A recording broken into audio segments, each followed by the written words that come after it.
Betul. Jadi kita menjaga kopi Indonesia ini jangan sampai hanya di perkebunan-perkebunan tertentu yang dikenal, oh kopi dari sini yang enak, kopi dari sini yang enak. Ada perkebunan yang begitu banyaknya karena tidak ada edukator yang masuk, maka dianggap bahwa kopi dari daerah mereka tidak seenak dari daerah yang lain.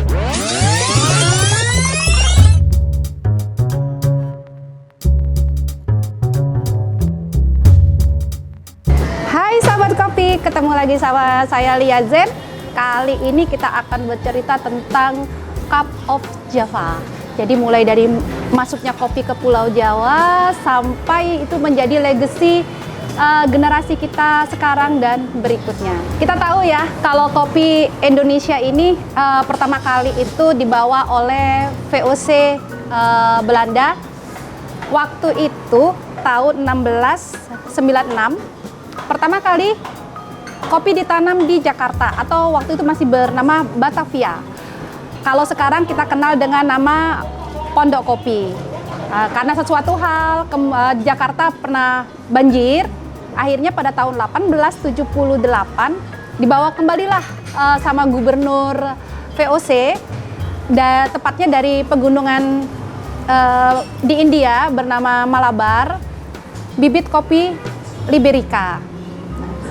Kalau misalkan kalian sering mendengar tentang kopi Malabar, nah Malabar ini sebenarnya adalah nama pegunungan di India. Karena bibit kopi di Jawa Barat itu pertama kali dibawa oleh VOC, akhirnya dikenalah dengan kopi Malabar. Hingga kini kopi yang ditanam di Jawa Barat dikenal juga dengan kopi Malabar. Jadi kalau kita mau cerita tentang kopi di Pulau Jawa, pasti kaitannya dengan kultur stesel, kerja paksa. Nah, jadi sedih ya kalau kita mau mengulas sejarah kopi kita di Indonesia ini. Jadi sebagai kita yang sekarang ini sudah merdeka, jangan sampai deh kita nggak tahu nih warisan kopi ini luar biasa buat kita. Udah diperjuangkan dari pejuang kita zaman dulu dengan tanam paksa. Nah sekarang waktunya kita untuk meneruskan warisan mereka. Ya, kebanyakan kopi yang tumbuh di Jawa Barat tes standarnya adalah fruity. Jadi dengan acidity yang tinggi. Jadi orang yang suka dengan kopi yang rasa buah, floral, fruit itu kebanyakan memang dari Jawa Barat. Dan Jawa Barat sendiri ini karena dia adalah perkebunan pertama yang dibangun oleh Belanda, maka otomatis bibit pertama yang disebar dari Indonesia pun dari Jawa Barat, termasuk yang berada di Jawa Timur. Kalau di Jawa Timur kita lebih mengenal kopi-kopi itu lebih banyak dari Banyuwangi, dari Bondowoso, dari Jember. Hampir berapa persen ya dari Jawa Timur ini semuanya punya bibit kopi. Bahkan di Madura pun kita punya perkebunan kopi, walaupun dalam jumlah yang sedikit. Ya, kalau untuk jenis kopi, kebanyakan mereka membawa adalah Arabica, Robusta, dan Liberica. Tapi untuk sampai di sini, lucky us, beruntung kita. Sekarang kita punya ICRI atau Puslitkoka, Pusat Penelitian Kopi dan Kakao. Jadi dari Puslitkoka ini mereka merekayasa genetik, mengawin silangkan beberapa varietas kopi peninggalan dari zaman dulu untuk lebih disesuaikan dengan kontur tanah, dengan mineral tanah di Indonesia, sehingga kita mempunyai Arabica dan Robusta yang khas Indonesia. Ya, karena Pulau Jawa ini punya Gunung Merapi yang cukup banyak, jadi mineral tanah pun luar biasa ya. Tanah kita ini subur. Jadi Pulau Jawa ini termasuk mempunyai varietas kopi yang lengkap. Kita punya Robusta di Jember, Robusta di Banyuwangi. Bahkan di satu daerah tertentu mereka bisa menanam Robusta dan Arabica berbarengan. Kemudian kita juga punya kopi tertua, Tipika, dan juga punya kopi yang langka yang hanya ada di PTPN 12 Belawan, yaitu kopi gajah atau Maragogip. Kemudian kita juga punya Yellow Caturra. Sekarang banyak teman-teman di Java Raung dan Ijen Mountain di Banyuwangi itu menanam Bourbon, Yellow Caturra. Kabarnya beberapa juga sudah ada yang mulai menanam varietas Gesa. Tapi tetap saja yang paling diminati di Indonesia adalah Robusta, dan Arabica. PTPN itu adalah perusahaan terbatas perkebunan Nusantara. Yang mengelola kopi itu khusus adalah PTPN 12. Semua perkebunan peninggalan Belanda itu masuk ke PTPN 12. PTPN 12 ini mengelola kopi, teh, dan kakao, coklat. Kalau untuk kopinya sendiri, PTPN berada di, ada namanya PTPN Renteng, di Renteng apa Renteng ya, itu di Jember. Kemudian ada PTPN Jampit di Bondowoso. Kemudian ada PTPN di Belawan di Pegunungan Ijen. Jadi perkebunan di PTPN biasanya disebut dengan afdeling karena peninggalan Belanda tadi. Jadi PTPN ini meneruskan legacy atau perkebunan yang sudah dikelola oleh Belanda, sekarang menjadi penghasilan negara milik kita. Jadi perannya PTPN milik perusahaan, semua perusahaan milik negara ini kan punya kewajiban untuk mengedukasi masyarakat di sekitarnya atau memberikan manfaat kepada masyarakat di sekitarnya, terutama PTPN 12. Karena di mana berdirinya PTPN 12, pasti di sekitarnya akan ada perkebunan rakyat. Nah, biasanya rakyat ini akan ikut untuk memprosesing sama dengan PTPN. Terkadang PTPN juga berfungsi sebagai penampung hasil panen masyarakat. Tentunya dengan harga yang fair, yang adil begitu. Tapi PTPN juga tidak memaksa, maksudnya misalkan nih Mas Ibrahim punya perkebunan di sebelahnya PTPN, terus PTPN nggak harus memaksa, Mas nanti kalau panen harus ke saya ya, tidak memaksa seperti itu. Tapi Mas Ibrahim mempunyai hak untuk bertanya kepada PTPN, misalkan bagaimana Pak cara mengelola hasil panen dengan baik, begitu. Berkesinambungannya hanya saling membantu lah, saling membantu. Karena belum tentu Mas, varietas yang ditanam oleh PTPN akan sama dengan varietas yang ditanam oleh masyarakat.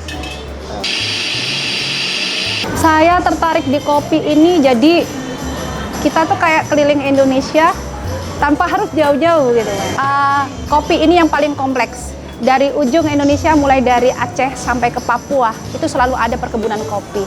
Kemudian mereka ini selalu saja tumbuh di tempat yang indah, di kaki gunung kopi, di kaki gunung. Untuk varietas tertentu seperti Arabica, Caturra, Bourbon, mereka akan tumbuh di atas ketinggian 1000 mdpl, meter di atas permukaan laut.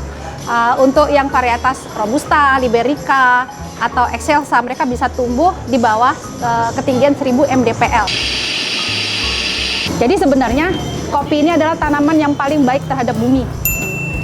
Kopi ini akarnya dia punya akar serabut dan akar tunggang, otomatis dia akan mencegah erosi.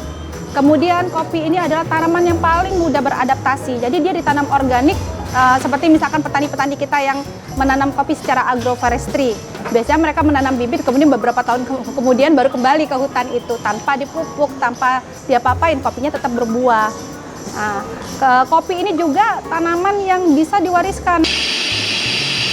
Ya, jadi kopi ini kan dia umurnya sampai ratusan tahun. Tapi memang sebaiknya per 15-20 tahun harus ada namanya replanting.